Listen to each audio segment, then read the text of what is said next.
How y'all doing today? My name is Marcus Russell, and you're watching the Marcus Russell Show. Today, I'm going to talk about Trumpitos vowing to pardon the January 6th protesters. Hey, American patriots, I was so proud of you on January 6th. Oh, it was amazing. I was cheering you on the whole time. Um, Trump, if I'd have known Trumpito was going to get us all out, I would have been there with you guys. Um, I kind of wonder what the difference of the outcome would be if it was 2,000 Negroes charging the White House. Might have been a different outcome. But for the Patriots that did have the balls to take some action, hey, good for you. Let's roll some footage from. Hey, but check it out. I got this from MSNBC. Just like you, I don't trust MSNBC. But you have to get information from each sides of the spectrum.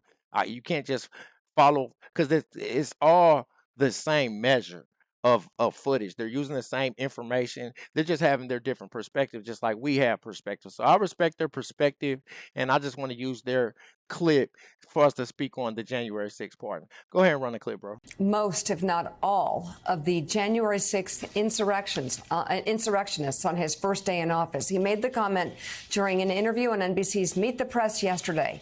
The president-elect also said members of the House January 6th Select Committee ought to go to jail. Cheney was behind it, and so was Benny Thompson and everybody on that committee. For what they did, honestly, they should. They're scared that Kash Patel's gonna once he gets head of the FBI, that he's gonna try to prosecute these people who attack the insurrectionists. I'm anxious to see what happens. Go to jail. So you think Liz Cheney should go to jail?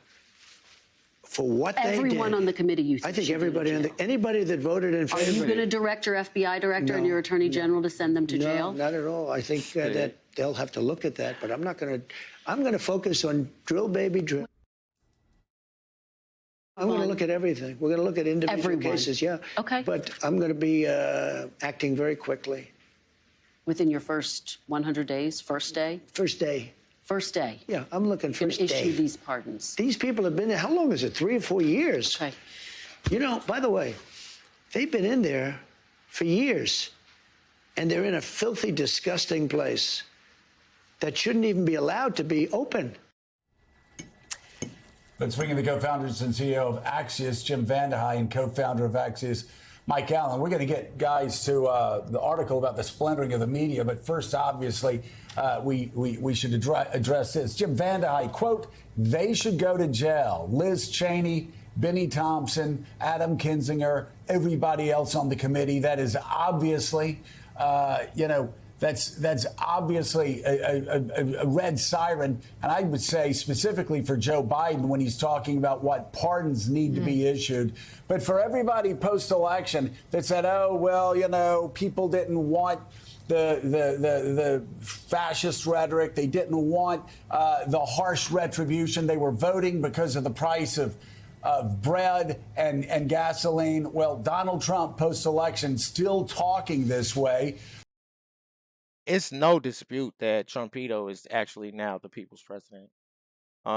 Because the Democratic Party became the LGBTQ and the immigration's president. So, if Trumpito decides to pardon the people, the insurrectionists and the patriots, I investigated myself into the situation. I think it was like 127 government police injured. 3 of them died. One of them died from a gunshot. One of them died a day after the riots, and another one died from a drug overdose, which was crazy. They said the estimated damage from the January 6th was about $2.7 million. They messed some stuff up, but revolutions cost money. I hate to say this, black peoples, but they were sure that the election was stolen from them. They were absolutely sure. Not only that, they had the president of the country at the time in front of them, you know what I'm saying, telling them that he got their back. So, in my opinion, they thought they were doing the right thing. Like you cheated Trumpito out of office. Just like this election proves, You know, America wanted Trumpito to be in office those last 2 years that Biden was in office. They snuck it from him, and so and the repercussions was violence. Let's go ahead and let it play. What's it mean? Well, I think let's separate those two. Like, I think the idea that members of Congress who are doing their job, doing their investigation, came up with their conclusions and then reported those should go to jail. Obviously, we've never heard any other president in history say that that would be the case. He wasn't crystal clear he's going to follow through with that. Obviously, it's something that bothers him, troubles him to the point that he brought it up again. And I would separate that from the January 6th pardons, which he made crystal clear he's doing. It looks like he's doing it on day one. And I think, like, in terms of issues where there's like a massive two different lenses on it, like nothing captures it more than this. Like, to a lot of people, to probably us, like, people stormed the U.S. Capitol, people were injured, people were killed. The proceedings of the seat of freedom were disrupted, and now those people, it sounds like they'll be set free, and he'll do it on the first day in office. And I think it's one of the Okay, out of the 2,000 and something convictions, because they had a lot of convictions, 2,000 and something convictions. Uh, Only 1,200 people were convicted to jail. At current, it's only about 400 people left in jail, and out of that 400, I think like a small group of them did some actual violent crime where he's not gonna be able to pardon them, but at least 350 of them, I can see him getting out on the first day. Trumpito been a man of his word so far. What he's gonna do in his first days, and his one of his very first plans of action is to pardon, those almost 400 people. And it's kind of different because old Joe, he's only pardoned so far his son, you know, who he promised he wasn't going to pardon, and then 12 members of his cabinet who haven't even been charged with a crime yet. So I don't know. That doesn't seem like something that the people's president doing, but Trumpito on the other hand, he's getting his people out. I commend that. Having the nuts to rush the White House, y'all are so crazy. Y'all are so crazy. I'm so proud of you patriots. Nuts. Nuts. But sometimes it takes nuts, I mean, like, I wish I was there, you know. They've been in there for 3 years now, so I wouldn't want to sit in there for 3 years. It'll be almost 4 years by the time Trumpito gets him out on the second. But other than that, wild show, great show, Patriots. Maybe next time wear some masks and don't Facebook Live it. I think that'll be like my main suggestion. Like, don't put yourself on camera, incriminating yourself. You had to see all the cameras there. Some of y'all should have worn some masks, you know, or did like Luigi from Manhattan did, wear a mask and have a bicycle. You know what I'm saying? Despite this being one of the situations where it's just great to be that type of American, um, it's also amazing to me how they try to use the January 6th situation like it was going to, like, bring a cloud over Trump's image. You know what I'm saying? Like it would discourage people from wanting him to be back in office. You know, they say that he tried to commit a coup over the government. No, he didn't. He was still the president at that moment. He wasn't trying to commit a coup. He's still those people president. Let's run a tape. One of the many reasons Democrats were so ticked off at Joe Biden for pardoning Hunter, because they feel like, oh man, now we don't even have the moral high ground to be able to say that this is absurd. But make no mistake that the president in that interview, which was very, very newsy interview, because he said he's going to do that on day one, a lot of executive orders, including many covering immigration on day one. He was even clear that if you are here illegally and part of your family is not, that they might force the entire family to leave the country. And so when they talk about Talking about getting rid of people who weren't birthed here in America, and even if you were birthed here, if your family is not from here, but you were birthed here, he's thinking about in a part of his mass deportation program. Y'all might be up out of here, and that's unfortunate for the families. You know what I'm saying? I empathize for foreigners that are here, and that might not be criminals. Foreigners that are here that are regular citizens that are trying to live the American dream. But I'm sorry, we got a lot of stuff going on in America, foreigners. And my personal experience, I'm not trying to get away from the January 6th, but my personal experience with foreigners mainly takes place at Walmart. And when I be at Walmart, I be wanting to tell them like, yo, get your kids. You know what I'm saying? Move out the way. Have some respect. That's when I be feeling like, yo, this is my Walmart. Why am I I'm gonna sound racist. They say black people can't be racist. So. But like I'll be coming down that cart and it's like a Latin descent person coming toward me on the cart, and I'll kind of scoot my cart to the side, and they'll just crash straight through me. Like, wait a minute, where am I at? I feel like I'm in a third world country sometimes. Respect me since I'm actually an official American. Like, let's both share the aisle. Oh man, but yeah, the January 6th, that was a situation where those same patriots was just fed up with the lies, and then as soon as the Biden campaign got in office, they took advantage of us. They exploited the negativity from the January 6th. They blatantly put in your face, what if they were black? We know if they was black, they would have chopped them down. You know what I'm saying? I'll be afraid of 100 black people outside of my house, let alone 2,000 of them. But as we can see, 2,000 American patriots, those are dangerous too. Out of all those 2,000, like I said, it's about 350 of them still left incarcerated, and Trump plans to release them on day one, like he said, um, at the town hall meeting that he just had. The hierarchy of people that they're going to remove from the country. Yes, it starts with criminals, but he made it pretty elastic, and we should take him at his word because he's been following through on that. Yeah, Yes. and by the way, Wall Street Journal headline here talking about Donald Trump wanting to get rid of birthright citizenship.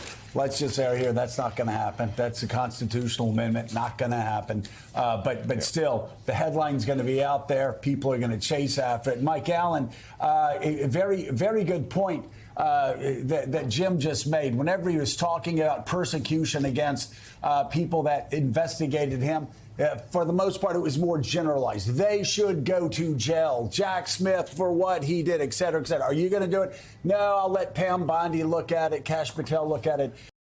No, he's serious about Cheney, and anybody that was on the January 6th committee.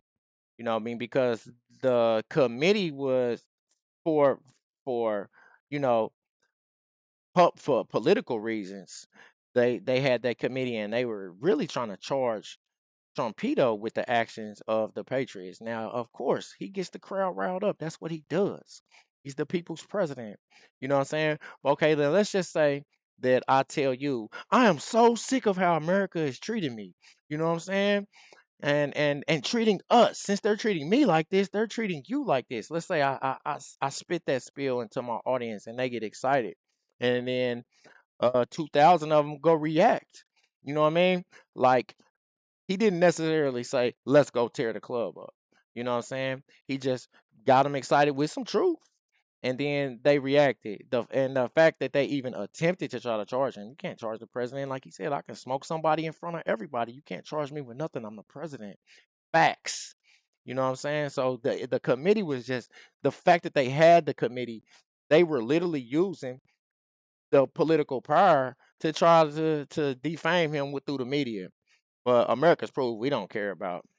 Nah, we don't care about that negative image. You know what I'm saying? Even with 36 felony cases, you know what I'm saying? He's still our president. Yo, But the one thing he was very specific about, as you all noted, was January 6th rioters that were going to be released. And my question is this: when push comes to shove on January the 20th, on January the 21st, is he really going to pardon people that were violent, that beat the hell out of cops, that gassed cops, that used bear spray against cops?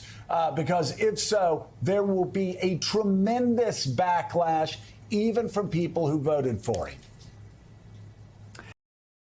I watch nothing but news all the time. I try to keep up on. I'm really interested in Memphis news, St. Louis news, Chicago news. They got the best news. Like I said, I'm stimulated by violent news. all the time I see police macing old people, slamming old people, not black people, Americans, just regular anybody, not in any race, slamming them on the ground, macing them, snatching them out their car. It'll be an FBI agent, a congressman, telling them busting their glass. So the fact that you try to make it seem like it was so crazy for these thousands of American patriots to throw a rock, to tear gas, to mace a couple police, only 3 people died in actuality, not like 100 of them. I see police killing people on my timeline all the time. Tell me what you think in the comments about that. Now you know that I'm American as apple pie, but FTP, I'm not that American. You know what I'm saying? I'm not the police type of American. I'm not gonna call the police on you unless somebody's bleeding. I'm not gonna call the police because I'm scared of them. You know what I'm saying? I'm scared of the police. I'm not scared to be around those 2,000 patriots. You know what I'm saying? Trying to fight for what they believe in. That doesn't make me afraid. No, that's right. And Joe, that's why the people around him, the people he's talking to, the people in his ear, people who are calling his cell phone matter so much, because we saw President-elect Trump repeat in this great interview with Kristen Welker the fact that he sees success as his retribution. He's talking about the golden age of America that he wants to create. And yet, absolutely, he leaned in to this. Kristen Welker asked him, "Oh, are you going to do this within the first 100 days?" And that's when he said, day one. First day. And Joe, I can tell you, as I talk to Republicans, as I talk to people in the Trump transition, they say that the Hunter Biden pardon will be a big part of their talking point if they go ahead with some of these pardons. That they will say he opened the door, it's a threat on the sweater, they absolutely will pull. Yeah, well, again, they can use those, Jonathan Lemire, if they want to, but you're going to get family of cops that had the hell beaten out of them for just doing their job, defending the People's House, defending the United States Capitol. Good luck with that politically. And then MSNBC is so phony. You know, on one end, whenever they're trying to poly to their black market, they'll try to badmouth the police. You know what I'm saying? My parents love MSNBC. You know what I mean? That's my dad's favorite channel. He never watched Fox, and all the time, especially during the Ferguson trials, during that time, MSNBC was supporting defund the police. You know what I'm saying? Oh, but now all of a sudden, since these 3 police got beat up in Trumpitos case, well, we need to take care of these police, or you're really going to choose a lane. You know what I'm saying? See, I've chosen a lane. I don't support the police. I support Trumpito. You know what I'm saying? I don't support violence. I'm not promoting violence, but I do support action. And if you get so excited that you believe in what you're saying and where you have to take action to stand behind it, oh, I definitely respect that. There's no a reward in you trying to push your authority about making somebody get out the car for a traffic stop. You know what I'm saying? You want to beat somebody up for a non-violent traffic stop. I'm supposed to support that because you're police. But then when the whole country stands behind their president and goes into action, I'm supposed to be like, oh, don't beat on the police. Man, choose a side, MSNBC.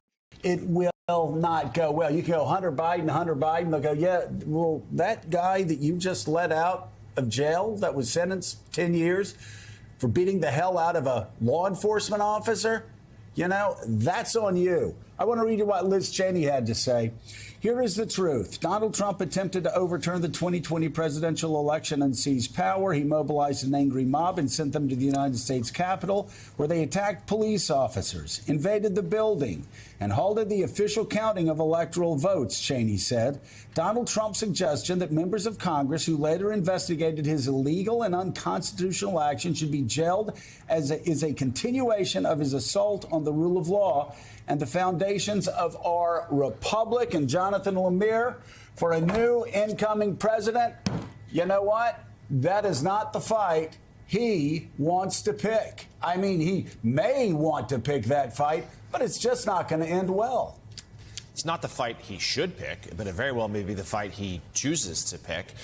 Yes, it is a deep concern. Who knows what charge these January 6th the members of the committee would be actually hit with if he were to do this. And I think there's a few things to hit here. First, on the pardons point, I mean, they can use the Hunter Biden thing as a talking point, but these pardons were coming anyway. There's nothing to do with Hunter Biden. Let's be clear about that. That's first. Secondly, on the deportations piece of this, which is, again, he leaned into, he doubled down. He said, well, I wouldn't separate families this time around like he did in the first term. That's because I would deport entire families. And I do think there's a lot of people, Democrats, who are so despondent right now, who do wonder if in those early days of the Trump administration, were he to follow through with this, that would be the moment that would electrify the opposition to the protests, were he to actually do it. We'll have to see if he does. There'll be a lot of pushback, even from the business world, which he cares about quite a bit. But he's at least, to this moment, saying that he will. And lastly, Joe and Mika, this idea that he said, well, I wouldn't direct people under me to carry out these arrests, to carry out targeting my political opponents. That's giving him some plausible deniability. Maybe he won't on January 21st say, hey, arrest Liz Cheney. He's already directed it. He has said these names over and over and over for months. They already can take their cues. That'd be at his behest were this to happen. For sure. We have to see how these choices pan out as well, and whether some of them get through or not, or how they're put in place. And also, Donald Trump will have a decision to make for himself. What will be more important to him on day one? Meetings with leaders, Democrats and Republicans, working on policy. I mean, I promise you, it seems to me that even though Trump is not in office yet, it seems like he's already running the country. I just seen him in France. They was having a meeting with he had a meeting with Trudeau. And then they was trying to talk about the Syria situation that's about to start off. But as you can see, Biden's already supporting Israel, and we are already bombing Syria right now. I'm sure the CIA was 100% involved with those militant groups taking Syria from Assad. I haven't done a story on it yet. It's detailed. I have done a Israel and Palestine story. Y'all need to go on my page. Make sure you like and subscribe to Marcus Russell channel. Check out the one I did on Palestine and Israel, because that's it's what's led to the war in Syria, which might jump off World War III. But President Trumpito has already been active. He's already telling you exactly what he's going to do. I remember last time he was in term, he said he was going to build a wall. We built a wall. He started building it on the first day. I have no doubt that on the first day, all of the, maybe not the ones that did the violence, because it's only, he's acting like they killed hella police. 3 police were killed, and one of them was killed from an overdose. He wasn't even killed from the assault. You know what I'm saying? One of them was shot to death. One of them was injured real bad and died the next day. Google it. Before I get on here and talk, I always look up the information so I can speak the facts. You know what I'm saying? It wasn't like it was now there was 127 police there, but we seen the tapes. They wasn't trying to fight them 2,000 people. If it was 127 police there, they was hiding. They did not want that smoke. I mean, I think I seen, like, on this tape right here, I think I seen like 3 or 4 police that were trying to hit the the Patriots with their sticks, but they was getting their ass handed to them, because for one, gosh, when it's 2,000 people rushing you and you're 127 people deep, 2,000 Americans, and you're an American police, what should you do? You know what I'm saying? Should you chop them down? No, of course not. You know what I'm saying? Back up. You know what I'm saying? Let them do what they're going to do. And legislative action, and perhaps getting things done, meeting goals, or starting this way, which would make it very hard for any of those other things to happen. That's a big choice. Also, Adam Schiff, who was on the committee, he's being sworn in as a senator today, and he will be joining us later on Morning Joe. Well, you know, Jim, there are 2 doors, all right? And Carol Merrill's behind, you got to tell Carol Merrill which door to open up here. That's an old Price is Right thing, Bob Barker. But the 2 doors. Donald Trump talks about, hey, I want to move forward. I want to make America great. I want our economy stronger than ever. I want to focus on making this country great again. There's that door you can open. Or there's the door that we saw in 2017, where the first months were just completely crippled by one protest after another protest after another protest. And of course, Republicans got slaughtered in 2017 elections from, the suburbs of Pennsylvania to Virginia.